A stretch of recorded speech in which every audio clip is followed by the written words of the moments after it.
नमस्कार. खरं तर खूप दिवस झाले धर्म नसलेलं जग आणि धर्म असलेलं जग याच्यावर मालिका करायचं आहे. ते जावेद अख्तर आणि तो कोण मुसलमान आहे त्यांच्यामध्ये वाद झाला. तर त्याच्या आधीपासून डोक्यात होता आणि हा खूप जुना विषय आहे डोक्यातला, की अर्थात गेली कित्येक वर्ष त्याबद्दल मी बोलत आलो आहे. धर्म असणं नसणं या विषयावर बोलत आलो आहे. देव असणं नसणं, जातीपाती त्याच्यावर कामही करत आलो आहे. वेगवेगळ्या संघटनांमध्ये जाऊन काम केलं. अक्षर मानव नावाची स्वतःची एक कुटुंब व्यवस्था तयार केली आहे. जगभर तिची बरीच माणसं आहेत. तर त्याच्यावर एक मालिका करायची आहे. धर्म का जन्माला आले आणि एकूण नंतर काय झालं किंवा त्याच्या आधी काय होतं, याच्यावर एक सुंदर मालिका करूया व्हिडिओची. पण तो मोठा विषय आहे आणि थोडं निवांत पण हवं आहे. काही धावपळी आहेत लावून घेतल्यात आणि मध्येच काही विषय आहेत. तर काल परवा एका बंधूंनी सुचवलं की आंतरराष्ट्रीय राजकारणाचे भारतावर होणारे परिणाम ते साहजिक आहे. आपल्याला आत्ता एक सीमा भारताची शिकवली जाते, पण या सीमांना प्रत्यक्ष पृथ्वीच्या एकूण मानवी व्यवहारांमध्ये फारसा अर्थ नसतो. म्हणजे ह्या सीमा पण 150-200 वर्षातल्या आहेत. त्याच्या आधी पृथ्वी खुली होती, राजेशाह्या वगैरे होत्या आणि आपापली राज्य होती आणि ती राज्यांच्या सीमाही रोज बदलत होत्या. आणि राजे जगण्याचा मार्ग राजांच्याकडं होता, म्हणजे गर्दी जमवणे, लोक जमवणे, स्वतःकडं तलवारी तयार करणं, शस्त्र तयार करणं आणि शस्त्रांच्या जीवावर दुसऱ्या राज्यात जाऊन लूटमार करणं आणि आपली जनता जगवणं, हा तो मार्ग होता. आणि त्यामुळं आपण आंतरराष्ट्रीय कधीच नव्हतो असं नव्हतं. या सीमा आत्ताच्या आल्या.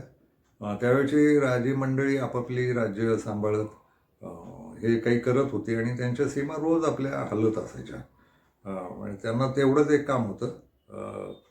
फार शांततेनं आणि एकही युद्ध न करता जगलेला राजा ही दुर्मिळ गोष्ट आहे. दुसऱ्याला अंकित करून घेणं, मोठमोठी साम्राज्य उभी करणं आणि आपल्या नागरिकांना किंवा जनतेला जगवण्यासाठी प्रयत्न करणं आणि ते जनता पुन्हा त्यासाठी वापरणं, लढायला, मारामाऱ्या करायला. मग ती शस्त्र जशी जशी बदलत गेली तसतशी जिंकणाऱ्यांचं ते ज्यांच्याकडे आधुनिक शस्त्र ते जिंकतील. म्हणजे आधी काय दगड गोटे, मग लाठ्या काठ्या, असं करत करत मग तलवारी, सुरे, भाले, धनुष्यबाण करत करत बंदुका, तोफा, असा खेळ आहे मोठा दारुगोळा.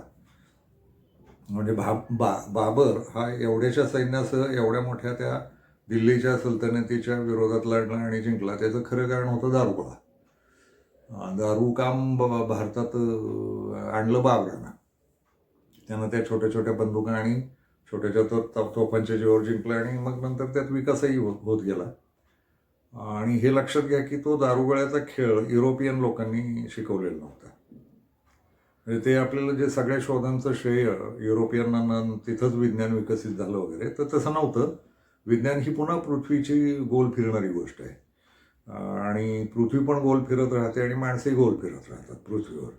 मग ते राज्यकर्ते म्हणून असतील, काही असतील, पण ते एकूण आंतरराष्ट्रीय राजकारण ही जुनी गोष्ट आहे. आपल्याला जेवढं लांबचा असेल आपल्या राज्यापासून किंवा आपल्या देशापासूनचा देश, तेवढं राजकारण दूरचं पण परिणामकारकच असतं ते. आणि मग या 150-200 वर्षात राष्ट्र नावाची संकल्पना आली. ब्रिटिश किंवा फ्रेंच किंवा डच आणि ते जे कोण वसाहतवाले लोक होते, त्यांनी एक एक देश जाता जाता तयार केले, सीमा आखल्या, कायमची भांडणं राहतील याची व्यवस्था केली. ब्रिटिश ही आंतरराष्ट्रीय राजकारणातली पहिली खलनायक जमात, खूप मोठी खलनायक जमात. म्हणजे आपण चंगेज खान वगैरे म्हणत राहतो, तर चंगेज खानाचा इतिहास जर वाचला, पहिली गोष्ट म्हणजे तो मुसलमान नव्हता, हे लक्षात घेतलं पाहिजे. तर ताओला मानायचा आणि त्याचा धर्म वेगळाच होता, किंवा धर्म नावाची संकल्पना पक्की झालेली नव्हती तेव्हा पुस्तकी इतकी. पण ताओ वगैरेचं तत्त्वज्ञान तयार होतं, बुद्धाचं तत्त्वज्ञान तयार होतं. तर याच्यावर याचा विचार करणारे त्यावेळेचे राजे लोक होते. आणि चंगेज खान हा खूप मोठ्या परिसरावर, तो जगातला पहिला आणि शेवटचा माणूस होता, राजा. लांबपर्यंत गेला तो, स्पेनपर्यंत, इकडं इंडोनेशिया वगैरे, असं खूप, चीन, रशियाचा खूप भाग, भारतापर्यंत याला. आणि खूप लोक ते गौरवाचं समजतात की ते हरियाणापर्यंत आला पण पुढे भारतात नाही आला. फार विनोदी बोलत राहतात लोक. तर ते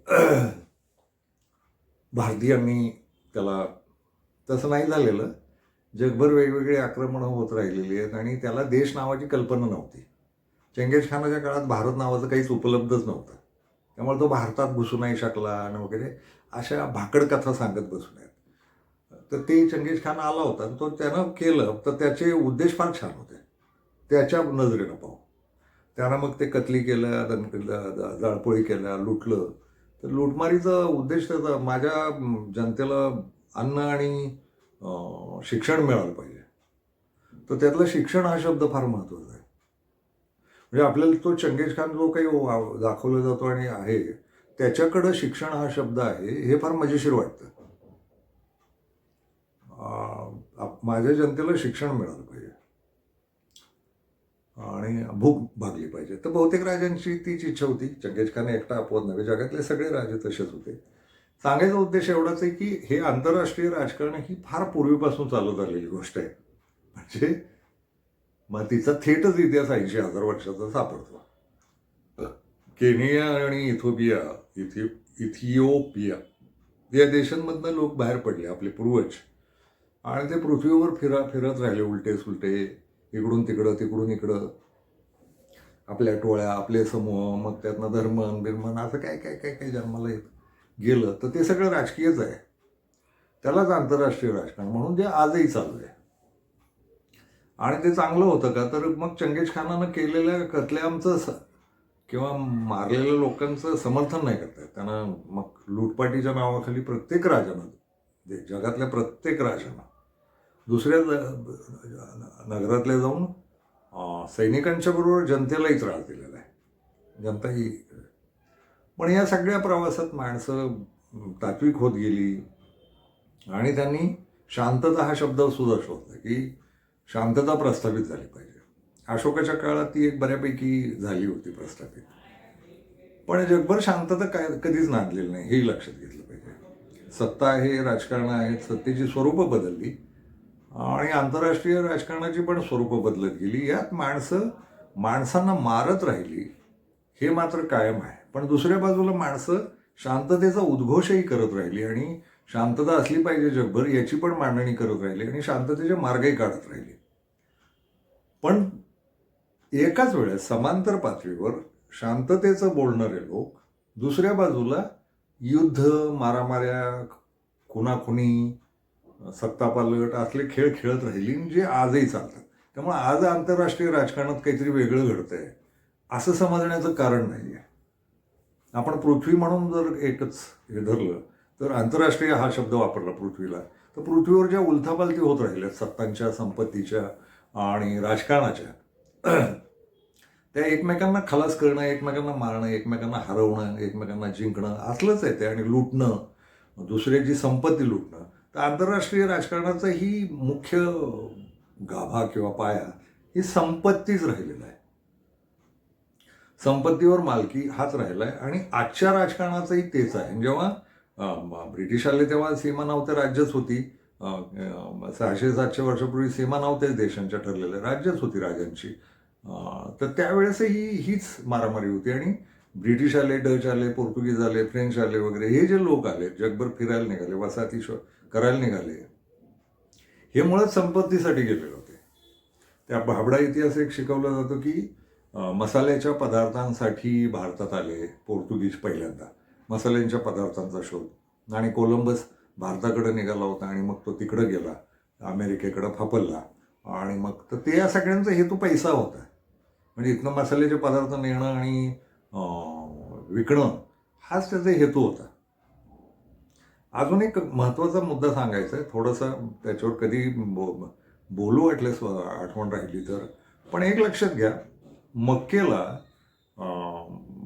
मोहम्मद पैगंबरानं इस्लामची स्थापना केली नसती आणि मक्का ताब्यात घेतलं नसतं तर कदाचित बोटींच्या मार्गानं, समुद्राच्या मार्गानं येणारे जे कोणी ब्रिटिश आणि ते वसाहतवादी लोक आहेत युरोपातले, ते जे जगभर पसरले ते पसरले नसते.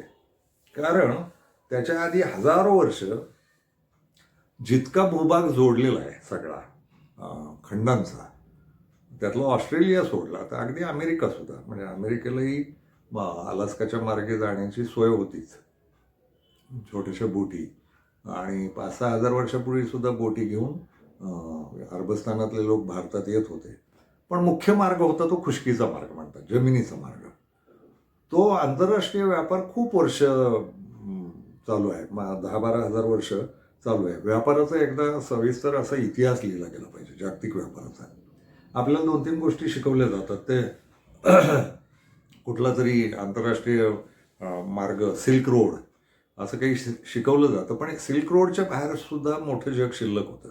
सिल्क रोड हा मध्य आशिया आणि दक्षिण आशिया आणि उत्तर आशिया यांना जोडणारा भाग होता. पण सिल्क रोडच्या पल्याडही युरोप होता, अमेरिका होतं, आफ्रिका खंड होता. 3 खंड जोडलेले आहेत, आशिया, युरोप आणि आफ्रिका. हे एकमेकांना जमिनीनं जोडलेले आहेत. यांच्यामध्ये खूप मोठी व्यापाराची 10-12 हजार वर्षांची परंपरा आहे. तिचा शोध घेतला पाहिजे, तिचे मार्ग, या व्यापाऱ्यांनी काय केलं, कसे संबंध ठेवले, भाषांचे शोध लागत होते तर भाषा इकडून तिकडं जाण्यात या व्यापारी आणि प्रवासी लोकांचा जे जमिनीवरनं फिरत होते यांचा खूप मोठा वाटा आहे. भाषा तयार झाल्या, संस्कृत्या तयार झाल्या, शेतीचे शोध लागले, शेतीचे शोध इकडून तिकडे गेले, वनस्पती, अन्नपदार्थ, पेहराव, कारागिऱ्या, असं एकमेकांचं जात राहिलं. हे आंतरराष्ट्रीय राजकारणच आहे. ते व्यापाराच्या निमित्तानं असेल, प्रवासाच्या निमित्तानं असेल, एकमेकांवर हल्ले करायला जाण्याच्या निमित्तानं असेल, जिथपर्यंत जाता येईल तिथपर्यंत.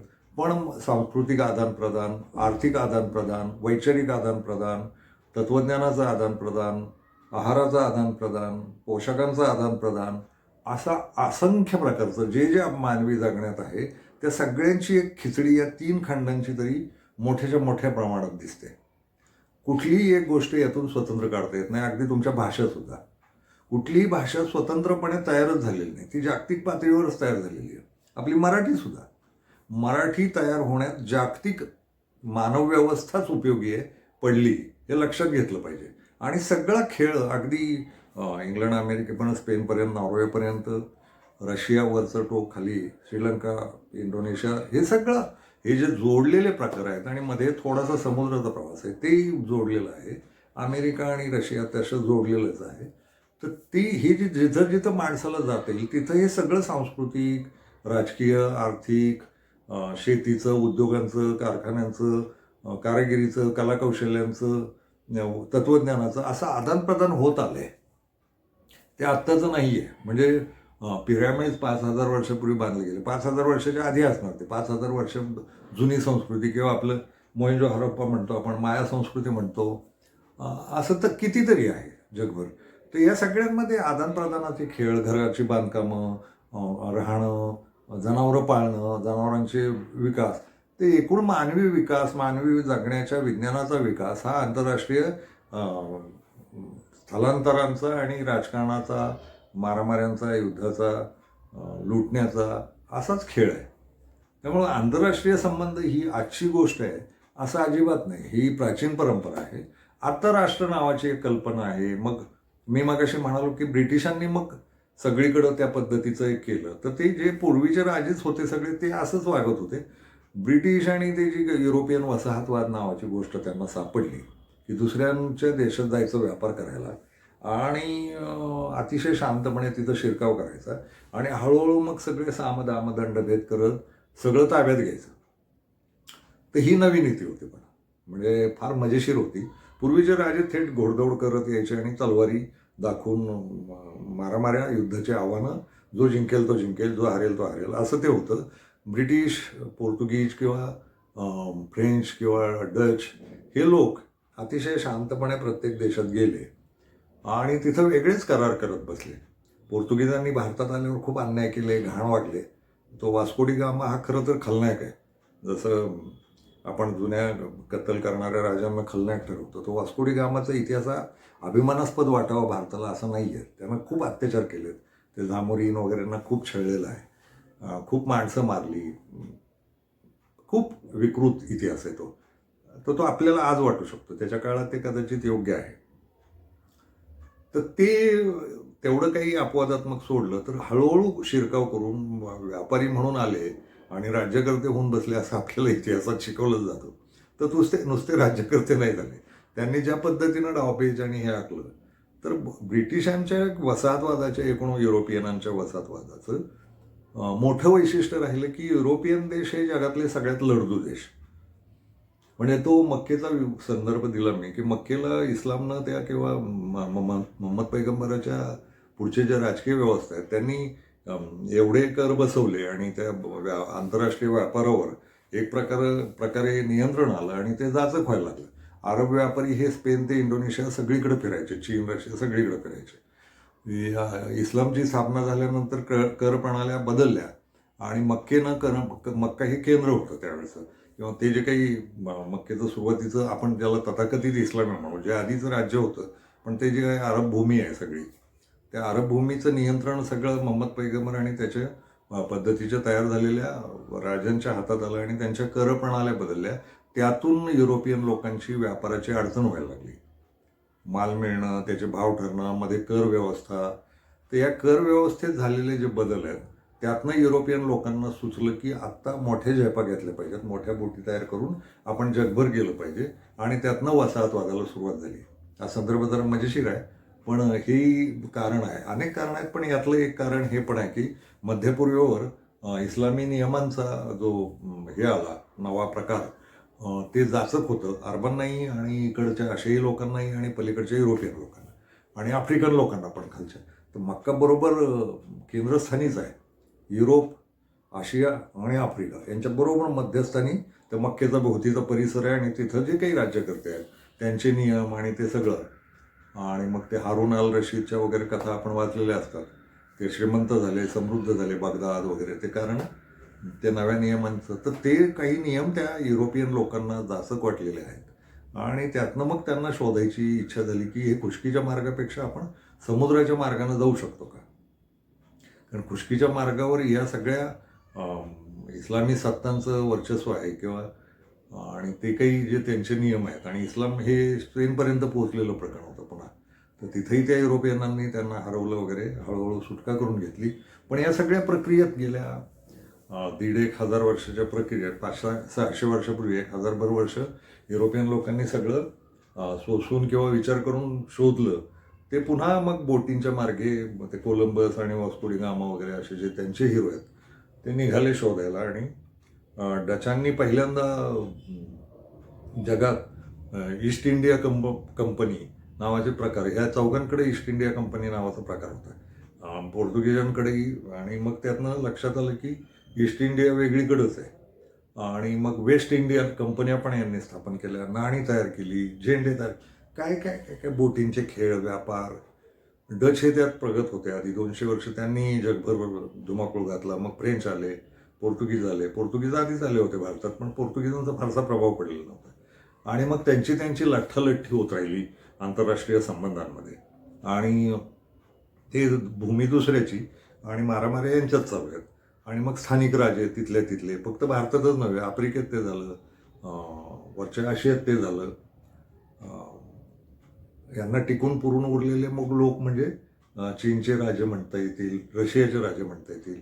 रशिया कोणाचा वसाहतीत गेला तर तो एकमेकांशी खेळत होते, तिथेही हेच खेळ चालू होते. याच युरोपियन लोकांनी जाऊन पुन्हा तिथं राज्य करणं असं काहीतरी चालू होतं. उलथापालथी खूपच होत होते जगभर. आणि त्या व्यापाराच्या नावाखाली पुन्हा संपत्तीचेच खेळ होते. आंतरराष्ट्रीय व्यापार हा संपत्तीचाच होता. आणि यातले ब्रिटिश हे सगळ्यात मोठे खलनायक ठरले. याचं खरं कारण ब्रिटिश नुसतं लुटून नेलं नाही. तुम्हाला खूप शिकवलं जातं की ब्रिटिशांचे खूप उपकार झाले आणि त्यांच्यामुळे विकास आला. असलं काही होत नव्हतं, होणार नव्हतं. मी जे म्हणालो की कितीतरी हजारो वर्षांचे आंतरराष्ट्रीय संबंध आहेत, स्थलांतर आहेत, यातनं विकास होणारच होता. सगळ्या प्रकारच्या वस्तू येणारच होत्या. त्यांनी रेल्वे भारतात आणली. ते नसते आले तरी रेल्वे भारतातच आली असती. याचं खरं कारण रेल्वे खपवायची कुठं. माल तयार केलाय ना, ते काही एकाच देशात नाही खपवता येत, आमच्याच देशापुरतं वापरणार आम्ही असं नाही करता येत. माल खपवायला जागा लागतात ना, मग त्यामुळे आधुनिक विज्ञानं वगैरे आणि ते शोध लागले वगैरे, तर हे विकायचे होते ना जगभर, तर ते विकायला आलेच असते. कुणीतरी विकत, आजही जशी पद्धत आहे ना, दलाल विक्रेता आणि खरेदीदार, ही पद्धत राहिलीच आहे जुन्या काळापासून. त्यामुळे ते जे भाबडं वाक्य बोललं जातं ना, इंग्रजांमुळे शिक्षणाचा विकास झाला आणि अमुक, हे होणार होतं. कारण स्थलांतरं चालू होती, जगातले सगळे एकमेक स्वीकारत होते. सगळं उगीच स्वतःला मागास समजणं आणि जगातले सगळे भूभाग एका थोड्याच्या 14-15 वर्षाच्या अंतरानं विकसित होत राहतात. कारण मालाची विक्री करायची असते. विकास म्हणजे काय, तर त्यांनी लावलेल्या शोधांची विक्री करायला जागा, बाजारपेठ. तर पृथ्वी ही बाजारपेठच आहे ना, ते राष्ट्रबिष्ट डोक्यातनं काढून टाका.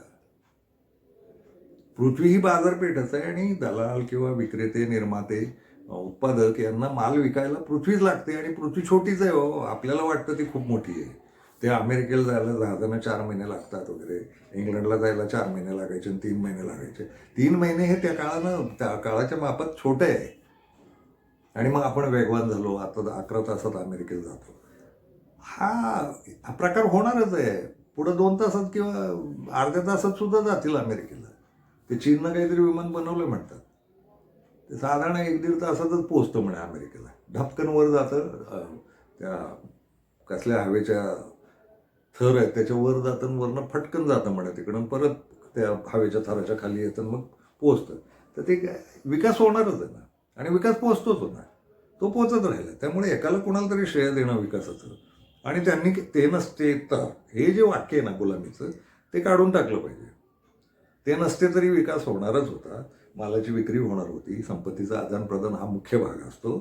संपत्ती हाच सगळ्या पृथ्वीचा मूळ भाग होऊन बसलाय जगण्याचा. तर तो आंतरराष्ट्रीय खेळ ते त्या पद्धतीनं चालत राहतात. त्यामुळे आत्ता काहीतरी आंतरराष्ट्रीय नवीनच संबंध तयार झाले आहेत.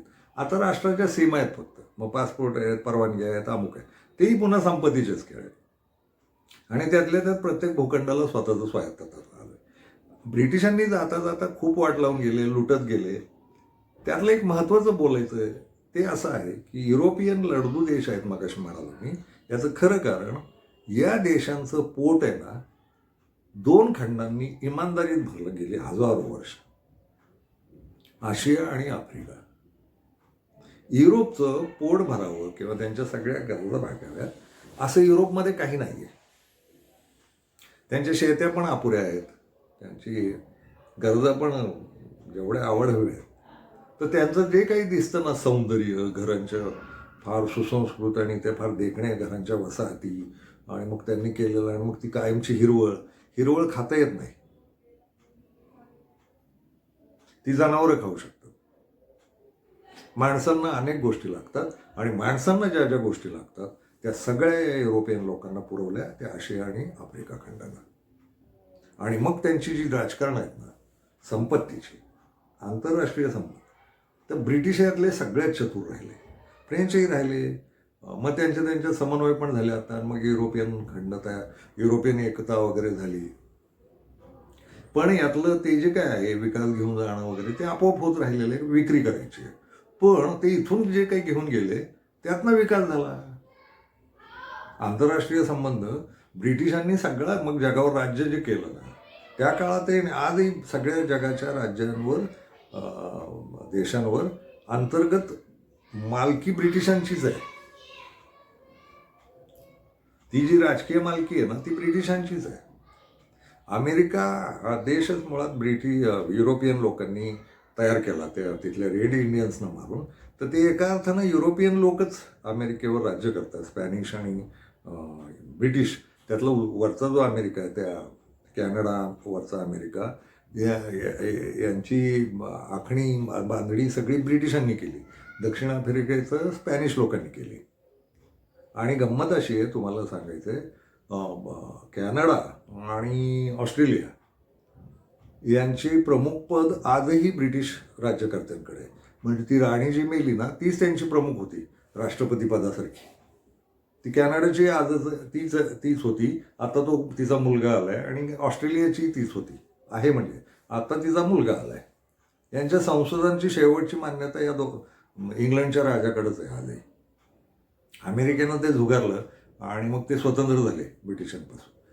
पण ब्रिटिशच मूळ आहे ते. ब्रिटिश असं म्हटलं जातं की ब्रिटिशांना नको असलेले जे त्यांच्या युरोपमध्ये किंवा देशात नको असलेले जे गुंड आहेत, मवाली आहेत, छपरी लोक आहेत, यांना नेऊन अमेरिकेला सोडायचे ते आणि तिथंही त्रास द्यायला लागले तर त्यांना ऑस्ट्रेलियाच्या मैदानात सोडून यायचे. तर या गुंडांनी वसवलेले देश आहेत. ब्रिटिशांना नको असलेले जे गुंड आहेत मवाली, त्यांची वसाहत म्हणजे अमेरिका आणि ऑस्ट्रेलिया, हा इतिहास आहे. आणि तो मग तिथं जाता जाता ब्रिटिशांनी जिथं जिथं राज्य केलं त्या देशांमधल्या कुठल्या ना कुठल्या जखमा कायम ठेवल्या. आफ्रिकन देश तोडले त्यांनी, आशियाई देश तोडले, त्यांच्या मारामाऱ्या लावून दिल्या.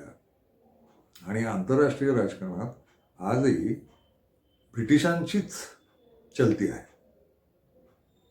अमेरिका मग ते पहिलं महायुद्ध, दुसरं महायुद्ध या काळात अमेरिकेला महत्त्व येत गेलं आणि अमेरिका हा महासत्ता किंवा दादा होत गेला. तर हे आजच्या आंतरराष्ट्रीय राजकारणाचं स्वरूप आहे. तर एका अर्थानं पण ब्रिटिशांचा हुकुमाचा ताबेदार म्हणजे अमेरिका असंच आहे. अमेरिका ब्रिटिशांना त्रास देत नाही फारसं. म्हणजे मध्ये ते काही युरोमधनं आम्ही बाहेर पडणार, युरोपियन युनियनमधनं आम्ही बाहेर पडणार वगैरे, तर ते ब्रिटिशांचा तो जो नखरा चालू असतो तोही अमेरिका आपलं सैनिक आहे अशा पातळीवरच ते चालू असतं. युरोपातही ब्रिटनला स्वतःची एक किंमत आहे आणि ते आंतरराष्ट्रीय पातळीवर आहे. आणि ते सगळे जंटलमन वगैरे असं आजही मिळतं. ते खरे जंटलमन होते का नाही माहीत नाही. धूर्त जंटलमन होते, लुटमारी करून नेले जगभरातनं. आणि भारत हा तर त्यांच्या लुटीचा सगळ्यात मोठा 3-3.5 लाख कोटी डॉलर्स 1947 पर्यंत त्यांनी 150 वर्षात इथून उचलून नेले होते या देशाचे. आणि ते जेव्हा भारताला सोडून गेले तेव्हा भारताचा GDP फक्त 3-4% होता. 1700 साली औरंगजेब जेव्हा इथं जिवंत होता तेव्हा भारताचा GDP, औरंगजेबाच्या भारताचा GDP हा 24%, क्रमांक 1चा होता जगात. आणि मग औरंगजेबाचं राज्य खिळखिळं झालं आणि वाताहत झाली आणि ब्रिटिशांनी ताबा घेतला. तर 1947 सालापर्यंत ब्रिटिशांनी पक्का ताबा बसल्यापासून भारतावर 1857 नंतर 1947 पर्यंत ब्रिटिशांनी या देशातनं 3,300 काहीतरी वर 3,500 3,500च्या मध्ये लाख कोटी डॉलर्स एवढी संपत्ती नेली होती लुटून. ही जगातली 1 क्रमांकाची संपत्ती होती लुटमारीची.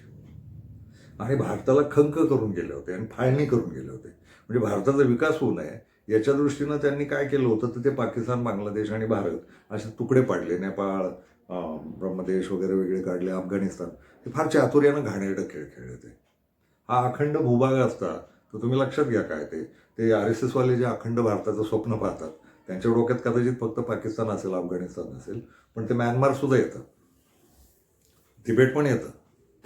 तर ते फार गमतीशीर भाग आहे. म्हणायचं की ते भारत जेव्हा स्वतंत्र झाला तथाकथित यांच्या तावडीतनं तेव्हा भारताचा GDP 3-4%च होता जगात. म्हणजे 24% कुठं आणि 3-4% कुठं, एवढं 150 वर्षात त्यांनी उधळमाधळ केली होती देशाची, वाताहत केली होती. आणि गंमत आहे, या सगळ्या मग आफ्रिकेतनं लुटत राहिले, आशिया खंडातनं लुटत राहिले. रशिया खूप मोठा भाग आशिया खंडात असून रशियाशी पण पंगे घेत राहिले. महायुद्ध ही रशिया 2दा उतरवला गेला. आणि मग अमेरिकेचा तो विकास आहे. म्हणजे या ब्रिटिशांनी जगभरचं लुटायचं, त्या अमेरिकेला विकसित करायचं, हा इतिहास आहे. म्हणजे कोलंबसापासून पाहतो आपण. ब्रिटिश वसाहत म्हणजेच वरचा अमेरिका, कॅनडा. तर हे सगळं घेऊन जात होते ते लोक. या अमेरिकेचा विकासही पुन्हा आशिया आणि आफ्रिका खंडावरच झाला. आणि आता थेटच आजवर येऊ, कारण विषय लांबतोय, तर त्याचं आज मग ते व्हेनेझुएलाचा अध्यक्ष ट्रम्पनं उचलून नेला. धक्कादायक आहे. म्हणजे प्रश्नच पडतो हे काय झालं म्हणून. एका स्वायत्त राष्ट्रात शांतपणे हेलिकॉप्टर्स येतात, राष्ट्राध्यक्षाच्या बंगल्याच्या परिसरात उतरतात, त्याला शांतपणे घेऊन जातात, त्याला आणि त्याच्या बायकोला, आणि नेतात. तर आपल्यासारख्यांना प्रश्न पडतो, देश करत काय होता त्यांचा, त्यांच्या देशाचं सैन्य काय करत होतं. चावेज नावाचा जो त्यांचा पूर्वीचा राष्ट्राध्यक्ष आहे, तो ज्या पद्धतीचं आव्हान द्यायचा अमेरिकेला, ते हे मोदुरो का काय तो गोदुरो कोण आहे यानं का नाही केलं? किंवा त्याचे लोक काय करत होते? तर त्याचे लोक अंतर्गत बेईमान होते काय? कारण लगेचच दुसऱ्या दिवशी त्याचा उपराष्ट्रपती राष्ट्रपती म्हणून बसला. तर हे काय आहे नेमकं? तर अमेरिका ते आणि एका देशात जाऊन, आणि गंमत अशी की तेव्हापासून जगातल्या कुठल्याही राष्ट्रात म्हणे अमेरिकन सैनिक उतरतील हेलिकॉप्टरनं, पण त्यांनी ते एकदा नाटक केलंच आहे. ओसामा बिन लादेनला मारला जाऊन पाकिस्तानला. त्यांचं सैन्य आलं, मग ते बंदुका घेऊन गेलं आणि ते ओसामा बिन लादेनला मारलं वगैरे आणि गेले. पण ते हा प्रयोग पूर्वी झालेला आहे त्यांचा. आता ते एक राष्ट्राध्यक्ष ओसामाचा अतिरेकी जाहीर केला होता. खरं तर ओसामानं ट्विन टॉवर्स पाडलेले नाहीत, हे मी कुठल्या तरी व्हिडिओत बोललो आहे. ते तिथल्याच त्या जीव लॉबीनं पाडलेले ट्विन टॉवर्स होते, आणि ते ओसामा बिन लादेनचं नाव ट्विन टॉवर्स इकडं पडतायत. आणि तिथला तो डिक चेनी का कोण, तो येऊन थेटच म्हणाला की ओसामा बिन लादेननं पडलेत. अर्ध्या मिनिटात बरं तुला कळलं. आणि हे विकलिक पेपर्समध्ये लिहिलंय, कोणी काय कट केलंय तो उघडपणे लिहिलंय आणि कागदपत्राच्या पुराव्यासह लिहिलेलं आहे. त्यामुळं ते ओसामा बिन लादेनला मारण्याचा प्रयोग आधी केलाय त्यांनी, आणि हे केलंय त्यांनी. गेल्या 100 वर्षातलं या पृथ्वीचं सगळ्यात मोठं दुखणं ब्रिटिशांनी जन्माला घातलेलं अमेरिका हे आहे. ती त्याचं स्वातंत्र्य, त्याचं स्वतंत्र खंड असणं आणि जगाला त्रास देणं आणि जगाच्या संपत्तीवर मालकी सांगणं हे अमेरिकेचं मुख्य धोरण आहे. लक्षात घ्या, या आजही जी अर्थव्यवस्था आहे ती युरोपियन देश आणि अमेरिका हे बाकीच्या जगाच्या जीवावर, त्यात ऑस्ट्रेलिया सोडून देऊ, पण आशिया खंड आवाढव्य, आफ्रिका खंड आवाढव्य, या दोघांच्या जीवावर जगणारी भांडवळ हा चांगल्या अर्थानं वापरतो मी शब्द, शिवी वगैरे म्हणून नव्हे, तर त्यांच्या जगण्याचं स्वरूपच मुळात भांडवळ पद्धतीचं आहे. आणि गेली 500-600 वर्ष ते आहे. म्हणजे ते आत्ताचं नाही आहे. आणि आत्ता तर मग ते महासत्ता होणं, मग शस्त्र, महासत्ता कशा जीवावर होणं, तर नवी नवी शस्त्र शोधणं. म्हणजे बाबर एकदा दारू घेऊन आला इथं आणि त्यानं गोळ्या घातल्या लोकांना, तोफा चालवल्या, तर तो जो राज्यकर्ता झाला, तर शस्त्रांचा फक्त विकास करणं याच्या धमकीवर सगळ्या जगावर राज्य केल्यासारखं महासत्ता वगैरे असे थोतांड शब्द आहेत. तर महासत्ता काय आहे? तर ते पैशाचंच आहे. पैसा कोणाचा, कोणाकडनं घ्यायचा आहे? तर त्यांचं ते काय असेल ते, त्यांच्याकडे थोडीफार खनिजं आहेत पण फारशी नाहीत. ती जी खनिजांची आणि एकूणच निसर्ग संपत्तीची विपुलता आहे ती आशिया आणि आफ्रिका खंडासारखी जगात कुठंच नाही. तर इथलं जे काय आहे, म्हणजे युरोपियन खंडांचं ते एक मजेशीर सांगायचं आहे. स्वित्झर्लंड हा जगातला फार शांत देश आहे आणि फार निसर्ग सुंदर देश आहे. स्वित्झर्लंडला तो धंदा, घाणेरडा धंदा आठवतो का? त्यांना ती पण लाज नाही. ते कायदेशीरच करून घेतले त्यांनी. काय? तर जगातल्या काळ्या पैसा कमावणारे जेवढे लोक आहेत त्यांच्या बँका काढल्यात. स्विस बँक नावाचा प्रकार आहे, तो जगभर गाजलेला आहे. तुम्ही तुमचा देश लुटा आणि आमच्याकडे आणून ठेवा पैसे, आणि हे नैतिकतेच्या गप्पा मारणार. आदर्शवाद, नैतिकता, म्हणजे त्यांच्या दृष्टीनं काळा पैसा तुमच्या देशातला त्यांच्या देशात नाही चालणार. आणि जगातला शांत देश आहे, जगातला सगळ्यात समृद्ध देश आहे वगैरे, असले काळे धंदे केल्यावरची समृद्धता आहे ती. कसली नैतिकता त्याची? आणि कोणी नावं ठेवताना दिसत नाही त्याला. मी आजपर्यंत स्वित्झर्लंडला नाव ठेवणारा एकही विचारवंत आणि एकही लेखक आणि एकही कुणीच पाहिलेलं नाही. स्वित्झर्लंड हा घाणेरडा धंदा करतं आणि आंतरराष्ट्रीय पातळीवर मान्यता असलेला धंदा करतं. तिथं स्विस बँक आहेत आणि जगातला सगळा काळा पैसा तिथं साठवणारे लोक आहेत जगातले. राजमान्यता आहे त्याला. कशाला? काळ्या पैशाला. पापातनं, अन्याय करून, लोकांवरनं भ्रष्टाचार करून पैसे कमवायचे आणि तिथं नाहून गरदडायचे आणि ते सुरक्षा देणार. कसला धंदा आहे हा किळसवाणा? आणि वर नैतिकतेच्या गप्पा, आदर्शवाद, माणुसकी, मानवता, कसलीच थोतांड आहेत. आणि मग तो त्यांचा धर्म, शांतता शिकवणारा आणि समता शिकवणारा, त्याची चर्चेस. धर्मालाही घाबरत नाहीत, हे देवालाही घाबरत नाहीत. आणि शपथा बिप्ता घेताना तिथले जे जे काही पुढारी आहेत ना ते गॉडच्या नावानं शपथा घेतात, क्रॉस वगैरे आणि धंदे काय चालू आहेत तर काळे पैसे. आणि कुणी आजपर्यंत नावं नाही ठेवलं. अधिकृत आहे का काय? एवढे किळसवाणे धंदे करायचे. जगातला सगळ्यात सुंदर देश, अरे जगातला सगळ्यात सुंदर देश एवढा कलंकित आहे. खरं तर त्याने बंदी घालून हाकलायला पाहिजे ना, याच्यावरच जगणं आहे का काय? हेच ब्रिटिशांनी केलं, जगभर फायटिंग लावून दिलं. आत्ता अमेरिका ते करते गेली 100 वर्ष. 100 वर्षात अमेरिकेनं जगाच्या प्रत्येक देशात जाऊन जी काही उधळमाधळ केली आहे, गरीब मारलेत, अन्याय केलेत, खून केलेत, शस्त्रांनी उद्ध्वस्त केलंय. गाझापट्टीचं उदाहरण आहे ना पॅलेस्टाईनचं. पॅलेस्टाईन हा देश नष्ट करून तिथं इस्रायल जन्माला घालणं हीच ब्रिटिशांची मूळ चाल, घाणच आहे ना. आणि कुठल्या तरी जुन्या ग्रंथात 3000 वर्षापूर्वीचा संदर्भ सापडतो. घंट्यांनो. आणि मग ते धार्मिक कथा तुम्ही गृहीत धरल्या. काय पुरावा आहे त्याला 3000 वर्षाच्या धार्मिक कथांना? 2000 वर्षापूर्वी लिखितात सुरुवात झाली सगळी. ग्रंथ 2000 वर्षानंतर लिहिले. तर पूर्वीच्या दंतकथा बिथान त्याच्यावर. आणि मग ही ज्यूंची भूमी आहे, मूळ भूमी आहे, पवित्र भूमी आहे. मग स्वतःच तुकडा तोडून द्यायचा ना. तिथं जाऊन पुन्हा चतुरपणे ते इस्रायली ज्यू घुसवले हळूहळू करत. आणि मग त्यांनी अत्याचार करायचे स्थानिकांवर. आणि ते फक्त मुसलमानांवर केलेलं नाही. तिथं काही सगळे मुसलमान नव्हते राहत, ख्रिश्चन आणि हे. तर त्याची कारणं फार मजेशीर आहेत. तो देश 48 साली जन्माला आला.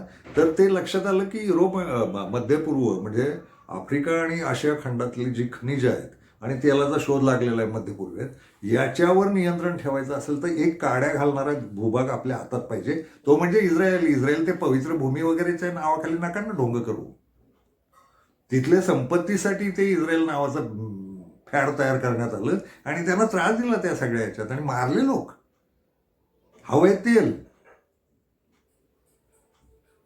आणि या तेलासाठी मग ते इस्रायल नावाचं काहीतरी उभं करण्यात आलं भुताडं. आणि ते भुताडं त्रास देत बसलं तिथल्या लोकांना. आणि मग त्याला धार्मिक स्वरूप दिलं यांनी. जीव विरुद्ध इस्लाम. ते कुराणात यहुद्यांबद्दल भयंकर आदबीनं लिहिलेलं आहे. ऐकत नसतील तर ठोका, पण जे ऐकणारे ते त्यांच्याशी नीट वागा असं लिहिलंय. बायबलमध्ये जीवांबद्दल घाण लिहिलंय दुसऱ्या नव्या करारात. खरं तर शत्रू ते असायला पाहिजे. पण ख्रिश्चनांच्या स्वागण्यावरनं ज्यू आले तिथं आणि ज्यूंचा धंदा काय तर मुसलमानांना त्रास देणं, मुसलमानांवर अत्याचार करणं आणि त्यांच्या संपत्ती लुटणं. तर जमिनी खालच्या संपत्त्या आणि जमिनीवरच्या संपत्त्या, स्थावर, याच्यावर मालकी सांगणं हा खेळ आहे धर्माच्या आडून. म्हणजे भारतात जे चालू आहे ना नाटक, हिंदू मुसलमान आणि लूटमार संपत्तीचा खेळ म्हणजे भारतीय राजकारण. तेच आहे आंतरराष्ट्रीय पातळीवर. आणि ते घाणेरड आहे. मानवतेचा काळीमा आहे तो. आजही आशिया आणि आफ्रिका या खंडात जी काही वेगवेगळ्या प्रकारची खनिजं लागतात पृथ्वीला चालवायला, अगदी ते चिप्स तयार करणं वगैरे इथपासून काहीही प्रकारची धातू, काही प्रकारचे नैसर्गिक पदार्थ आणि पुन्हा ते मौल्यवान वगैरे पदार्थ यांचे साठेच्या साठे आफ्रिका आणि आशियामध्ये आहेत. आणि यांची मालकी कुणाकडे राहणार म्हणून मग गेली 100 वर्ष आणि 600 वर्ष हे लोक धडपडत आहेत. आंतरराष्ट्रीय नाती ही आहेत. आणि ते व्यापार करून नको आहे, ते लूटमार करूनच हवं आहे. आफ्रिकेमध्ये आणि आशिया खंडात नैसर्गिक तेल खूप आहे, सोनं खूप आहे. आणि सगळ्यात महत्त्वाचा एक मुद्दा आहे, ही खनिजं लुटायची हे तर आहेच आहे, त्याच्यावर मालकी असली पाहिजे.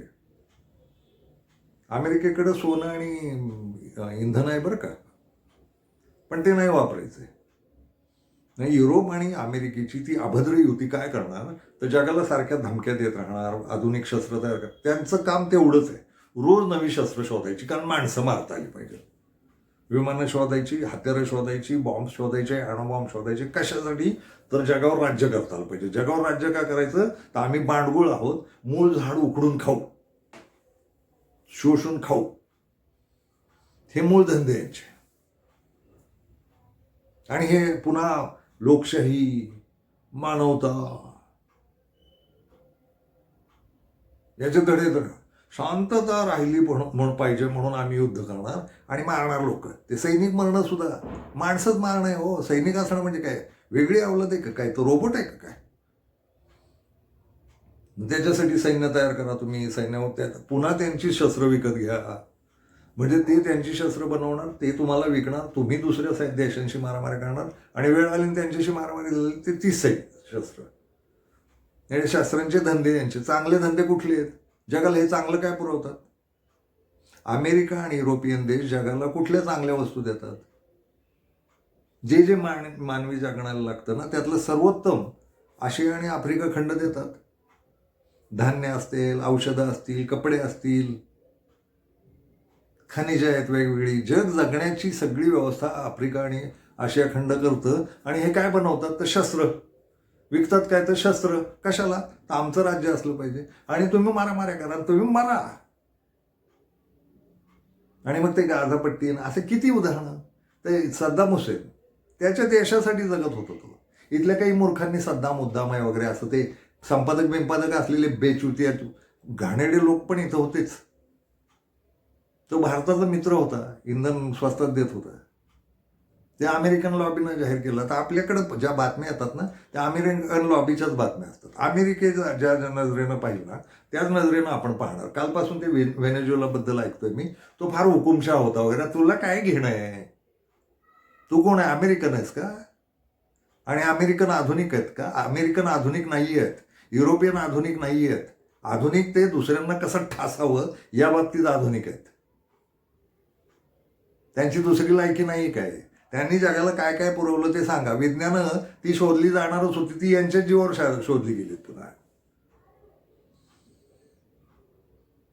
का शोधली गेली? तर तेवढा निवांतपणा, तेवढ्या वसाहती, आयता येणारा पैसा, आयता येणारी खनिज, आयती येणारी संपत्ती, याच्यावर समृद्ध म्हणजे युरोप. आणि विज्ञानाबद्दल एक गैरसमज काढला पाहिजे. लागलेले नवे नवे शोध हे विज्ञान नव्हे. सृष्टी म्हणजेच एकूण विज्ञान. त्याच्यावर बोलू आपण. त्या विज्ञानावर बोलायचं आहे त्या धर्म सिरीजमध्ये मला. त्यामुळं ते युरोप आणि अमेरिकेला एक आणखी एका महत्वाचं मध्ये सूचना देतो. गैरसमज नको बरं का. माझा राग आहे असं काही गृहीत धरू नका बरं का. म्हणजे मी तेवढं विकृतीला जाणार नाही. मग ते खलास केले पाहिजे. फक्त आंतरराष्ट्रीय राजकारण समजून सांगतोय. ते जे देवत्व घेणं आहे ना त्यांचं, एवढं सगळं घाणेरडं वागून सुद्धा, खलनायकी वागून सुद्धा देवत्व त्यांच्याकडेच आहे. तेच जंटलमन, तेच विकसित. कशा जीवावर विकसित? एकदा मांडणी करू ना. सगळ्या ज्ञानाच्या शाखा वगैरे इथनं गेल्यात. त्या चीन्यांनी जेवढे लावलेत ना शोध, भारतीयांनी जे एकेकाळी शंकराचार्याच्या आधी, इसवी सन 800च्या आधी हा देश वैज्ञानिक पातळीवर खूप मोठा, मध्यपूर्व अरब वगैरे जे म्हटलं जातं ना, हे वैज्ञानिकदृष्ट्या फार उच्च दर्जाचे आहेत. इथली विज्ञानं लुटून नेली, तत्वज्ञानं उचलून नेली. त्यांचं स्वतःचं तत्वज्ञान पण नाही. तो स्पिनोझा नावाचा संत आहे, तो इथल्या काहीतरी मोहम्मद पैगंबरामुळे जे काही जगभर पसरलं, बुद्धिझम गेला, त्या व्यापाऱ्यांनी जे जे तत्वज्ञान नेलं त्यातनं मानवतेचं बोलतो तो. ते सॉक्रेटिस आणि वगैरे वगैरे, अरिस्टॉटल, प्लेटो, फिलॉसॉफिकल इथल्या मांडण्या ज्या झाल्यात ना आशिया आणि आफ्रिकेत सुद्धा खूप मोठमोठे लोक झाले. तो इथोपियन आपण ज्यांना मागास म्हणतो ते पुन्हा अमेरिका आणि युरोपच्या नजरेनं बोलतो. आणि त्यांच्या बौद्धिक समृद्धीकडे आपण कधी पाहिलेलं, ते सतत मागास वाटतात. इथं बसून आपल्याला आफ्रिकन्स मागास वाटतात. काय कारण आहे? कारण ते युरोपियनांनी सांगितलं खूप मागं राहिले रे. भारताबद्दल तेच बोलतात तसंच. एवढे समृद्ध बौद्धिक देश इथले, समृद्ध खनिजांनी समृद्ध देश, भूमीनं समृद्ध देश, नद्या, पाणी, डोंगर सगळ्यांनी समृद्ध देश. यांना ते लोक मागास म्हणतात. आणि आपण मागास. ते आशिया खंड मागास आहे. तो चीन तर फारच. अरे त्यांचे इतिहास बघा. खूप संघर्ष करत करत बौद्धिक विकास केलेले लोक आहेत. त्यांनी आयतं उचलून नेलं आणि मग त्यांना ते श्रेय वगैरे, मग त्यांनी ते डेव्हलप नाही का केलं वगैरे. कोणाच्या जीवावर? पैसा इथला होता आशिया आणि आफ्रिकेतला. त्यांच्याकडे काय होतं तेव्हा? आणि निवांतपणे शोध लावायला वेळ होता. इथं तुम्ही लोकांना कष्टात टाकले, युद्धात टाकले, मारामाऱ्या करताय, राजकारण खेळताय, शस्त्र बनवून मारताय, लोक सैनिक तयार करायला लावताय. हे जे काही असेल एकमेकांना त्रास देण्याचं, एकमेकांना जखडून ठेवण्याचं, वेगवेगळे प्रश्न निर्माण करून भारतात हिंदू मुसलमान ब्रिटिशांनी सुरू केलं. आपल्या मूर्खांनी ते ऐकलं, हा आणखी वेगळा भाग आहे, पण सुरुवात त्यांनी केली. आणि जगभर तसंच आहे. इस्लामोफोबिया हा ब्रिटिश आणि अमेरिकनांनी जन्माला घातला. इस्लामनं काय वाटोळं केलं होतं? ते दहशतवादी, या अमेरिकेनं दहशतवादी तयार केले. दहशतवाद हा शब्द आणि शस्त्र पुरवणं आणि देशादेशात मारामाऱ्या लावून देणं हे अमेरिकेचं नाटक आहे. मूळ दहशतवादी अमेरिका आहे. आणि पुन्हा शांततेचा आव्हान, तुम्ही बसा. मग हिंदूंनी ते इथले मुसलमान, मग प्रत्येक मुसलमान दहशतवादी असतो. प्रत्येक मुसलमान दहशतवादी नसला तरी मुसलमान हाच दहशतवादी असतो. अरे तुमच्यातही जन्माला घातले, सगळ्यांमध्ये, ख्रिश्चनांमध्ये, बौद्धांमध्ये ते शस्त्र देतात आणि लावून देतात. जपानमध्ये गुंडांच्या टोळ्यापासून जपान राडा करून टाकलाय. बॉम्बस्फोट तिथंच केला ना, अणुबॉम्ब तिथं फोडला. काय लाज होती का? माहिती होते ना उद्ध्वस्त होणार आहे. मारले ना. आणि मग गुंडांच्या टोळ्या तिथं तिथे कवटी घेऊन, तलवार घेऊन एक टोळी जन्माला आली होती, ती अमेरिकेच्या पाठिंब्यावर. सतत दुसऱ्या ठिकाणी अस्वस्थता ठेवणं आणि आपलं राज्य करणं आणि आपण शस्त्र विकणं, खनिजं लुटणं, याच्या जीवावर जगलेला आंतरराष्ट्रीय संबंध आहे. तो व्हेनेझुएलाचा अध्यक्ष त्याचं त्यानं पाहिलं असतं ना. तुम्हाला राहुल गांधीची एक आठवण सांगतो मी. राहुल गांधीला विचारलं होतं की तुम्हाला वाटतं का की तुमच्या देशातल्या बिकट परिस्थितीत आंतरराष्ट्रीय शक्तीने हस्तक्षेप करावा म्हणून. राहुल गांधींनी नाही म्हणून सांगितलेलं होतं. आमचे प्रश्न आम्ही सोडवू म्हणाल होतं. ते फार महत्वाचं होतं. काय ना, संघर्ष होईल राजकीय, आपलं काय असेल तो, ते विचारधारांच्या मारामाऱ्या काही होईल, पण कुठला तरी एक देश येतो परकीय आणि दुसऱ्या देशात हस्तक्षेप करतो. हे राहुल गांधींनी मान्य केलं नव्हतं, कोणालाच मान्य नाही. ते मोदी, शहा आणि राहुल गांधी हे भांडणं आहेत ना, इथं मिठू सुटतील न सुटतील, काय जे होईल ते होईल. राष्ट्र आहे आता. त्या अमेरिकेचा हस्तक्षेप, आणि ते झालंय गेली 100 वर्ष. अमेरिकेला हवी तीच सत्ता त्या त्या देशात बसली आहे. अमेरिकेनं हे 100-150 देशांच्या बाबतीत वागलेलं आहे जगातल्या. आशिया, अमेरिका, आफ्रिका, आणि कोण कुठं बसावं सत्तेत, कुठं राजेशाही असावी, कुठली सत्ता उलथवावी, हे घाणेरडं राजकारण अमेरिका करत बसले. आणि त्याचं कारण संपत्ती लुटून नेणं आणि त्या संपत्तीच्या जीवावर शस्त्र बनवणं आणि पुन्हा यांनाच धमक्या देत राहणं. ही विकृत महासत्ता आहे. मुळात महासत्ता ही संकल्पनाच मूर्खपणाची आहे. त्याच्यातही जागतिक पातळीवर समानता आली पाहिजे. आंतरराष्ट्रीय राजकारणातली सगळ्यात घाण गोष्ट आहे कोणाला तरी महासत्ता व्हायचं. आणि हे आपल्याकडचे आलेले टोणगे आहेत ना, यांनाही भारत एकदा महासत्ता होणार आहे म्हणून मी काल परवा म्हणालो, एपीजे अब्दुल कलामांना या बाबतीत मी नावं ठेवली होती. तो देव माणूस होता, पण ते 2020 साली भारत हा महासत्ता होणार आहे असं एक विधान केलं होतं त्यांनी.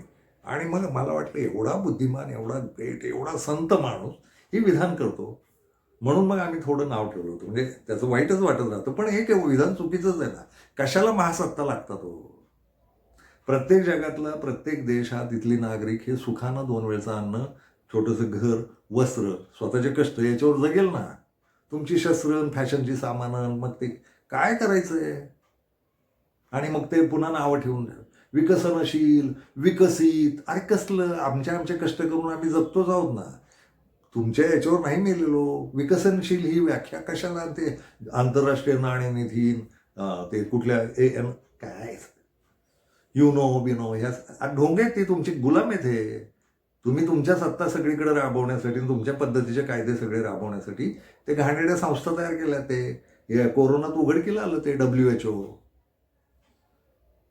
कोरोना WHO पसरवला जगभर आणि धंदा करून घेतला मोबाईलचा आणि औषधांचा. आपले विकसित आहेत ना सगळे देश, आपलं कष्ट करतात, जगतात. आफ्रिका, बुरुंडी नावाचा जगातला सगळ्यात गरीब देश आहे, तोही जगतोच ना, अजूनही देश म्हणून अस्तित्वात आहे ना तो. तिथं उपासमार असेल काय असेल ते, पण त्यांचं त्यांना जगू दे ना. बरं, तुम्ही बुरुंडीला नाही जाणार कारण बुरुंडीत काहीच नाहीये.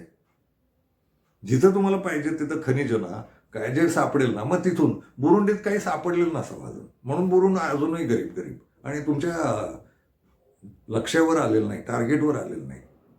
इथं सगळा तोच राडा आहे आंतरराष्ट्रीय राजकारणात. मग कोणीतरी म्हणालं ते मोदींना असं, तो ओवेसी नावाचं काहीतरी म्हणाला की ते जाऊन तिथले अतिरेकी अमेरिकेनं जसं केलं व्हेनेझुएलामध्ये जाऊन तसं भारतानं. याचा मेंदू तपासून पहा, हा या अमेरिकन मेंदूच आहे का? आणि जणू पाकिस्तानला काही शिक्षाच दिलेली नाही भारतानं. याला बरंच तत्वज्ञान सुचलं ते असं करायला पाहिजे. कुणाबद्दल हे बोलला असता की तिथल्या तो सेनाधिकारी आहे ना त्याला उचलून आणा वगैरे, ठीक आहे, अख्खा पाकिस्तानच ताब्यात घ्या वगैरे, ठीक आहे. काय ते आझर मसूद आणि हे ते कुठं तुलना करावी? एका राष्ट्राचा राष्ट्राध्यक्ष पकडलाय तिथं अनधिकृतपणे, त्याचे इथं बसलेले हे, तर तो याचाच आहे मध्ये संघ आणि मुस्लिम लीग हेच आहे, ते एकमेकांचे भाई भाई असलंच काहीतरी सुचणार.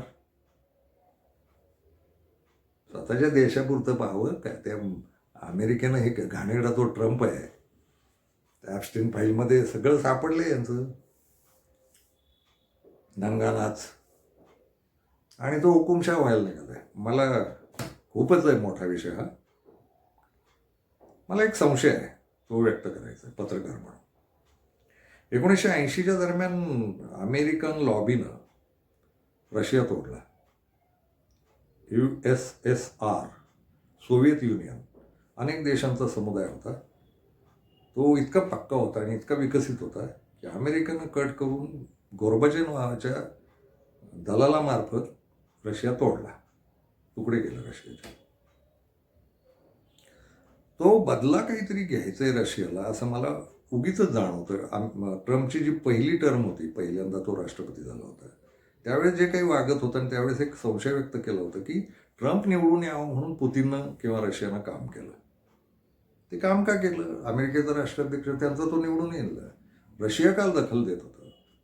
तर त्याची कारणं मला दिसतात अशी, दुसऱ्यांदा पुन्हा तो नको असताना त्याच्यासारखा घाणेरडा माणूस राष्ट्रपती झालेला नाही असं अमेरिकेतच बोललं गेलं, आणि तरी दुसऱ्यांदा त्याला जेव्हा परत राष्ट्रपती केला तर त्याच्यात पुन्हा रशियाचाच हात असल्याचं बोललं गेलं. तर मग रशियाचा उद्देश काय? तर मला असं वाटत राहतं अमेरिका उद्ध्वस्त करणं महासत्ता म्हणून हे रशियाचं लक्ष असावं, आणि त्याच्यासाठी ट्रम्पची नेमणूक झाली असावी.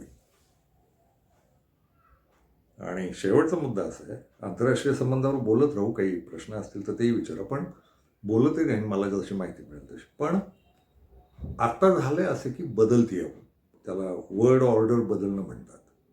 जागतिक नियमावली, जागतिक रचना बदलणं.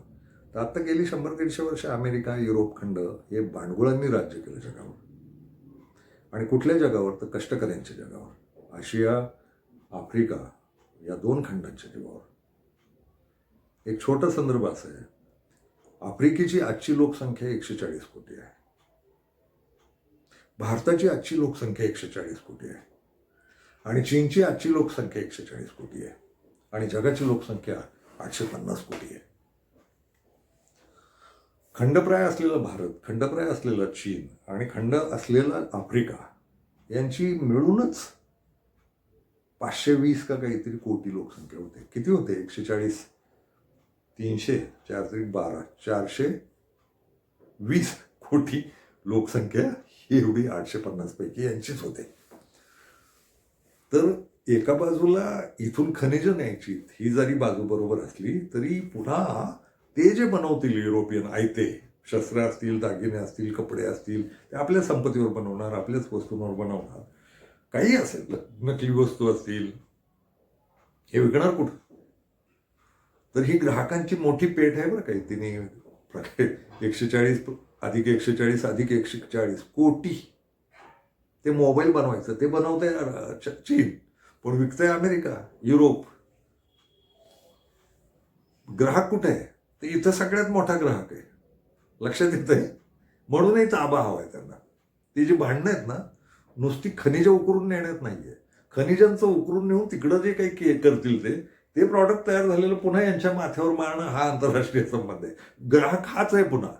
म्हणजे याचंच न्यायचं, आपण तिथं बनवायचं आणि परत याच्याच गळ्यात मारायचं, पैसे वसूल करायचे. म्हणजे नेताना ते पुन्हा दादागिरीनं न्यायचं, हा तो खेळ आहे. मग त्यांच्यात मारामार लावून द्यायच्या, सत्ता उलटवायच्या, चावेज नको, सद्दाम नको, असं कितीतरी प्रत्येक देशात. ते बुर्किना फासो नावाचा अब्राम तावरे तो जो आहे त्याच्याकडे सोनं सापडलंय. त्यानं सांगितलं फ्रेंचांना निघा म्हणून. तर पण फ्रेंच मग ते अमेरिकन ट्रम्प बोलला ते तरोरेबद्दल याच्याकडे बघावं लागेल म्हणून.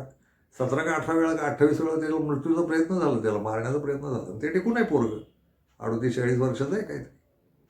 तो म्हटलं इथल्या सोन्यावर मग आमची मालकी आहे. ज्यांनी ती मालकी जाहीर केली त्यांना अमेरिकेनं उद्ध्वस्त केलं. आणि त्यांच्या जोडीदार हे हरियाणा जिंदाबाद, युरोप आणि अमेरिका. तर इथल्या ग्राहकाचं काय करणार? पुन्हा ग्राहकच आपण आहोत. आता या सगळ्या व्यवस्थेत भारत नावाचा देश आहे, त्याचं काय होणार? तर मग जर जे मी बोलतोय, युरोप आणि अमेरिकेचा पित्त इस्रायल, त्यानं इथल्या उपखंडात आफ्रिका आणि आशियामध्ये घाणेरडं काहीतरी वागत राहायचं, गुप्तहेर करा आणि काय आणि त्रास द्यायचा, युद्ध करायची, निर्ममपणे क्रूरपणे माणसं मारायची, बालकं मारायची, बाया मारायच्या, बलात्कार करायचे, हे जे घाण धंदे करायचे. तर आता गेल्या 14 वर्षात मोठी गोष्ट अशी होती, नेहरू ते मनमोहन सिंग, अगदी वाजपेयींसह भारतानं या सगळ्या व्यवस्थेपासून स्वतःला दूर ठेवलं होतं आणि भारताचा दबदबा होता. तो या 14 वर्षातल्या सत्तेनं का 11 वर्षातल्या सत्तेनं घालून टाकला. हे अमेरिका आणि युरोपियन देश आणि इस्रायल यांचे गुलाम लोक आहेत आत्ता बसलेले सत्ताधीश.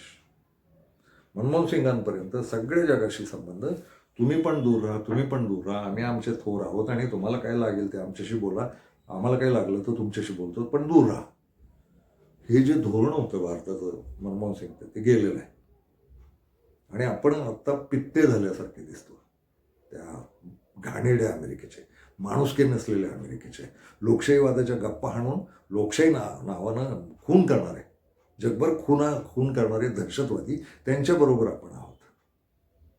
याचं काय होणार पुढे माहीत नाही. फार बेकार आहे. आणि इथल्या संपत्तीवाल्यांना तेच त्या लॉबीच्या, आर्थिक लॉबीच्या, अमेरिकन आणि इस्रायली लॉबीच्या, आर्थिक लॉबीचे हे पित्ते आहेत, आपले इथले उद्योगपती आणि आपले सत्ताधीश केंद्राचे. मग मी काल 2-3 दिवसापूर्वी कोण अधिकाऱ्याशी बोलत होतो. काही गोष्टी खूप चांगल्या आहेत. राजकीय पातळीवर जे काही चित्र आहे ते खरं नाही आहे असं मला काही अधिकारी म्हणाले. कारण त्याची ब्युरोक्रेसी आहे ना, निर्णय घेणारी, ती सावध आहे खूप. तिचा देशाबद्दलचा ती थोडीच आहे, तिला फार काही करता येत नाही. पण ब्युरोक्रेसीचं म्हणणं असं आहे की ब्युरोक्रेसीमध्ये जिथं थांबवता येईल ना तिथं थांबवलं जातं. ही जे अमेरिकेचं आक्रमण आहे किंवा इस्रायलचं आक्रमण आहे भारतावरचं, हे थांबवण्याची पण व्यवस्था आहे. त्यामुळं भारताचं फार नुकसान नाही होणार आहे. ते मोदी शहा काय वागतायत किंवा सत्ताधारी काय वागतायत, केंद्र सरकार काय वागतंय, तर त्याला बगल देऊन ब्युरोक्रेसी काही निर्णय अतिशय सूचकपणे घेते. आत्ता जी विभागणी आहे त्याच्यावर बोलतो. रशिया, चीन आणि इराण ही सत्ता उभी राहिली आहे. डॉलर नावानं जे काही राज्य या जगावर केलं, डॉलर्स, त्या नोटा आणि सोनं, याच्यावर तर ब्रिक्स नावाची एक यंत्रणा उभी राहिली आहे. ती भारतानं जन्माला घालून सुद्धा भारत यांच्या मूर्ख निर्णयांमुळं भारत हा तिथं दुय्यम झाला आहे. त्याचे प्रमुख आता ब्राझील आणि चीन वगैरे लोक आहेत. तर याचं गेली कित्येक वर्ष 80पासूनचा प्रयत्न चालला आहे रशियाचा की डॉलरचं जगभरचं महत्त्व संपवलं तर अमेरिका संपेल. आणि तो संपवायचा असेल तर मग इथं जो व्यापार चालतो जागतिक पातळीवर तो त्या आपापल्या चलनात झाला पाहिजे. रशियानं सुरुवातीला आग्रह धरला होता की रुबलमध्ये व्यापार झाला पाहिजे. ते अवघड आहे लक्षात आलं आणि डॉलर्समधनं बाहेर पडणं थोडं अवघड आहे. ते काय अवघड आहे तर अमेरिका आणि युरोपकडं या आशियाई आणि आफ्रिकन देशांचे खूप सारे पैसे बँकांमध्ये पडलेले आहेत आणि ते तिथं सीज करून ठेवतात ते लोक. रशियाचे स्वतःचे पैसे पडलेत, इराणचे पडलेत, आपले पण पडलेत, चीनचे पण पडलेत. तर ते धमक्या देत राहतात की हे पैसे खुले नाही करणार. तर ते डॉलरच्या तावडीतनं हे जग सोडवायचं आहे. हा संघर्ष आत्ता चालू आहे. म्हणजे त्या व्हेनेझुएलाच्या अध्यक्षाला त्या कारणासाठी पकडलं आहे. ड्रग वगैरे विकतो वगैरे, तुम्हाला काय घेणं आहे? ड्रग विकतो. तुम्ही काय विकता? तुमच्याकडे ड्रग ॲडिक्ट आणि दारू पिऊन पडणारे लोक नाहीत का? सगळ्या जगातले सगळ्यात जास्ती एवढा पिणारे लोक हे अमेरिकेत आहेत कायदेशीररित्या, आणि शस्त्र बाळगणारे सुद्धा कायदेशीर. तुम्ही सगळ्यात खतरनाक आहात. मग त्याला बदनाम करायचं त्या गोदुराला की तो फारच दहशतवादी. अरे तुम्ही कोण? तुमच्याकडे काय सर्टिफिकेट वाटायचं परवा नाही का? त्याचा देश आणि तो पाहून गेल ना, आणि मग तो फार खतरनाक आहे जगाला वगैरे. काय खतरनाक आहे? तुम्हाला तेल हवंय तिथलं. तर हे चीन, रशिया आणि इराण या सत्ता उभ्या राहिल्यात आता. आणि इराणनं एक 11 दिवसात तडाखा दाखवून दिला सगळा. इराण काय ताकदीनं तयारी करत होता, आणि ते केवढा इस्लामोफोबिया असून सुद्धा काय वैज्ञानिक प्रगती आणि त्यांच्या पद्धतीचंच उत्तर. जगातली सगळ्यात आधुनिक शस्त्र आता इराणकडे आहेत. चीन आणि इराण यांची शस्त्र बनवायची, नव्या नव्या वस्तू बनवायची जी स्पर्धा आहे ना, ती आवडावी आहे. तर इराण सारखा तो देश छोटा, चीन आणि रशिया हे आत्ता जगाची अर्थव्यवस्था बदलायला निघाले. त्यांनी ठरवलंय की आपल्या आपल्या चलनांमध्ये व्यवहार होतील. सोन्याचा वाटा 40% असेल, पण 60% व्यवहार भारत आणि रशिया व्यापार होणार असेल तर भारत आणि रशिया रुबल आणि रुपये यात होईल. चीनचा आणि भारताचा व्यापार होणार असेल तर युआन आणि रुपया यात होईल. आणि हे अमेरिकेला नको आहे. पण एक लक्षात घ्या, आव्हान उभं राहिलं आहे. त्याला वेळ लागेल. 5 वर्ष, 10 वर्ष, 50 वर्ष, एवढं सगळं जगाची वर्ल्ड ऑर्डर बदलायला वेळ लागणार. पण आत्ता जो उघड प्रयोग आहे ना, अमेरिकन तो जो अनाचार आहे ना जगावरचा, तो संपवण्याचं काम आत्ता करत आहे. रशियाला आणि चीनला युद्धांमध्ये रस नाही आहे. माहीत नाही पुढं यांच्या हातात आल्यानंतर हे पुन्हा पुन्हा अमेरिकेसारखं होतं की काय, मला नाही वाटत. कारण आशियाई भावनाशीलता जी आहे ती फार वेगळी आहे. औद्योगिक विकास एक लक्षात घ्यावं, 80% भारत आणि चीन हे एका पातळीवर होते अर्थव्यवस्थेच्या बाबतीत. आपल्या त्या याद्या जर काढून पाहिल्या ना सगळ्या उत्पादनांच्या, जगात कशा कशाच्या उत्पादनात चीन आणि भारत होतं, तर लक्षात येतं आजही कित्येक गोष्टींच्या बाबतीत बरोबरीच येतं. इथल्या कष्टकऱ्यांचं फार मजेशीर आहे. कष्टकरी खूप राबत आहेत. कितीतरी उत्पादनांमध्ये भारत आजही 1 क्रमांकावर आहे. आणि चीन आणि भारत ही स्पर्धा आहे जागतिक पातळीवर. अनेक गोष्टी आहेत, तुम्ही शोधत आहेत, सापडतं. ते सोशल मीडियातही सापडतं. ते नकाशे, प्रगतीचे नकाशे, वस्तूंचे नकाशे, प्रॉडक्टचे नकाशे. भारत कशात कमी बिमी नाही आहे. फक्त इथं जे राज्यकर्ते आलेत ना, हे त्यांच्या लॉबीचे तर इथलं देशाचा पैसा लुटणे आणि ते पुन्हा स्विस बँका असाच प्रकार येतो. हेही जातील, हे काही टिकत नसतात. कुणी अमरपट्टा घेऊन आलेलं नाही, त्यामुळे फार चिंता करण्याची गरज नाही. राहुल गांधी म्हणाल ते बरोबरच आहे. आम्ही पाहू, आमचं आम्हीच पाहू. काय अन्याय करायचे, अत्याचार करायचे, काय लुटायचं, खूप लुटून सुद्धा हा देश पुन्हा पुन्हा उभा राहिला. अनेकांनी लुटला, पुन्हा पुन्हा उभा राहिला आणि इथनं संपत्ती नेली. त्या ब्रिटिशांनी, फ्रेंचांनी, पोर्तुगीजांनी, डचांनी, नाही देश संपला. हा परत उभा राहिला. 3-4% GDP 47 साली असलेला हा देश आत्ताही उभा आहे. प्रश्न आहेत, कुपोषणानं मरणारे लोक पण आहेत, खूप प्रश्न आहेत, पण देश मरत नाही. हा कष्टकऱ्यांचा देश आहे. त्यामुळे हे सत्ता जरी आलेले तात्कालिक लोक आहेत, यांचे काय अवधी असतात, जातात हे लोक. आणि कोणीही जातच हो, कष्टकरी जाणारच असतो. पण कष्टकऱ्याचं समाधान आहे, मी पाप नाही केलं, देशाला गंडवलं नाही, माझ्या श्रमांना मी स्वतःला गंडवलं नाही. हे श्रमांना गंडवणारे, स्वतःच्या घामाला गंडवणारे लोक आहेत सत्ताधारी. हेही जातील, उभं राहील देश. आणि लक्षात घ्या, मला सांगण्यात आले की आतल्या बाजूनं ब्रिक्सच्याच बाजूला होता. हे जे ब्राझील वगैरे देश आहेत, आणि खूप देश आता ब्रिक्सच्या अखत्यारीत येऊ पाहतात. 26, 50, 75 असे काही आकडे ऐकू येतात. एक वेगळं संघटन उभं राहतं आहे अर्थव्यवस्थेचं, आणि ते मजबूत झालं तर अमेरिका आणि युरोपची मक्तेदारी संपेल. आणि एक तर त्यातनं समानता येणं गरजेचं आहे. मला नाही वाटत म्हणून मग यांच्याकडं सत्ता आली ब्रिक्सवाल्यांकडं तर त्यांनी युरोप आणि अमेरिकेला त्रास द्यावा. मला नाही वाटत. तिथल्या माणसांना नाही त्रास देऊ. ती माणसंच आहेत. तिथले सत्ताधारी घाण आहेत आणि मुजोर आहेत. त्या अमेरिकेचे स्वतःचे गरिबीचे प्रश्न नाही सोडवता आले. बोडकेची महासत्ता, जगातली क्रमांक 1ची महासत्ता. कित्येक लोकांना घरं नाही आहेत, अन्न नीट मिळत नाही अमेरिकेत. कसली महासत्ता, काय करायचं त्या महासत्तेचं? स्वतःचे नागरिक ज्यांना पोचता येत नाही त्यांचे प्रश्न नाही. कसली महासत्ता प्रगत झालाय म्हणे देश. अमेरिकेला आणि युरोपला स्वतःच्या गरिबीचा प्रश्न नाही मिटवता येत अजूनही, एवढं लुटू नये आणि महासत्ता म्हणून सुद्धा, एवढी शस्त्र विकून सुद्धा. जातो कुठं पैसा? ते हे गरिबीच्या झुंजीचं ब्रिक्स, गरिबीशी झुंजण्याचं ब्रिक्स हे महत्वाचं माध्यम वाटतं मला आंतरराष्ट्रीय पातळीचं. तर इकडं जाईल देश आहे, आतूनही इकडं आहे. वरपांगी ते अमेरिका आणि यांच्या फायली लफडी एवढी सापडलीत की हे त्या अमेरिकेचा तो ट्रम्प जगातला सगळ्यात, एकाच वेळेस दोन व्याख्या सुचतात. तो एक तर फारच प्रचंड धूर्त आहे किंवा प्रचंड मूर्ख आहे, दोनपैकी एकच काहीतरी आहे.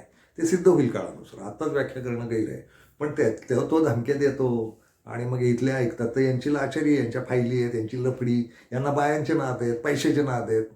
साधं आहे का? आणि जगभर बायांच्या नादानं बदनामी होते. मला आश्चर्यच वाटते. ते फार खुले देश आहेत आणि खूप लफडी करत असतात. एवढं असून सुद्धा आजही त्यांच्याकडं लफड्यांची, बायांच्या लफड्यांची आणि पुरुषांच्या लफड्यांच्या भानगडी बाहेर आले की थोडी थरथराट होतो, हे लक्षात घ्या. मजेशीर आहे. कसली आधुनिकता, मागासच आहे ते का अर्थानं. तिथे यांच्या फायली अडकल्यात आणि हे जातील, कोणतरी निर्मळ येतील ना राहुल गांधी सारखे. आणि त्याच्यासारखे खूप आहेत. राहुल गांधी एकटा काय तेव्हा, खूप लोक आहेत देशात प्रामाणिकपणे. कधीतरी जमा होतील, ते होईल. ब्रिक्स ताकदवान होणं. भारत दोन्हीकडे आता 2 डगरींवर आहे. कधीतरी चित्र स्पष्ट होईल. भारत जेव्हा ताकद येईल किंवा हे लोक जातील तेव्हा ब्रिक्सच्या बाजूला आहोत. आणि भारतानं ज्या दिवशी उघड भूमिका घेतली ब्रिक्सच्या बाबतीत, तो लोकसंख्येच्या व्यापाराच्या दृष्टीनं भारत हा तगडा देश आहे या जगातला, तर त्यांना ते बळ येईल. आफ्रिकेतले खूप लोक चीन आणि रशियाच्या नादी लागलेले आहेत, त्यांच्या संघटनेत येत आहेत, त्यांच्या गटात येत आहेत.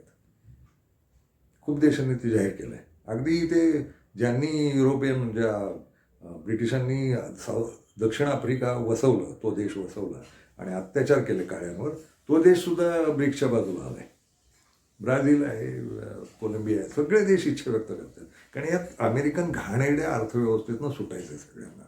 त्यांच्या मारामाऱ्या, दंगली, राज्यकर्ते उचलणं, निरपराध माणसं मारणं, शस्त्र पुरवणं, बाद झालं. जग एकदा शांततेला गेलं पाहिजे असं यात काहीतरी दिसतंय आणि तो प्रयत्न चालू आहे. त्याला 50-100 वर्ष जातील कदाचित, आणि आपल्या हयातीतही कदाचित होईल. अर्थव्यवस्था बदलत राहील. फार निराशेचं कारण आहे आंतरराष्ट्रीय पातळीवर असं नाही वाटलं. हे अनुभव येत राहणार. व्हेनेझुएला, सद्दाम हुसेन, ते जे गडाफी, असे कितीतरी अनुभव येत राहणार. जग चालू आहे.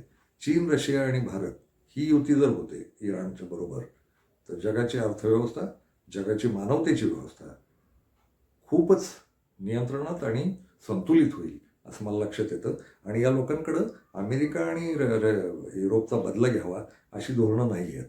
तुम्ही जगा, फक्त नीट जगा आणि शांत जगा, दादागिरी करू नका. तर दादा लोक संपवण्याचं आंतरराष्ट्रीय राजकारण सध्या चालू आहे. याच्यावर बोलण्यासारखं खूप आहे. मला लक्षात येतं, मी आत्ताही खूप बडबडलो आहे, पण एवढे संदर्भ देता येऊ शकतात आणि इतका मोठा विषय आहे की ते मला स्वतःलाही अक्कल नाही ते 10-10 मिनिटाचे व्हिडिओ कसे करावेत. त्यामुळे मी एका विषयात बाका बोलून घेतो. क्षमा करा मला. एवढे मोठे व्हिडिओ पाहणं हे सहन करण्याच्या बाहेर आहे. अर्थात या वाक्यापर्यंत कोणी पोहोचलंच पाहणार तर त्यांना हे वाक्य कळेल. पण मला जेवढी समज आहे त्यात खूप संदर्भ राहून गेले, खूप डिटेल्समध्ये बोलता येऊ शकतं. पण ते तुकड्याने कसं बोलायचं मला नाही माहिती. एकदाचं ओतून टाकलं सगळं बोलून. अजूनही बरंच आहे, तर पण वेळ तेव्हा बोलू. ऐकल्याबद्दल धन्यवाद. इथपर्यंत पोहोचलंच असेल तर धन्यवाद.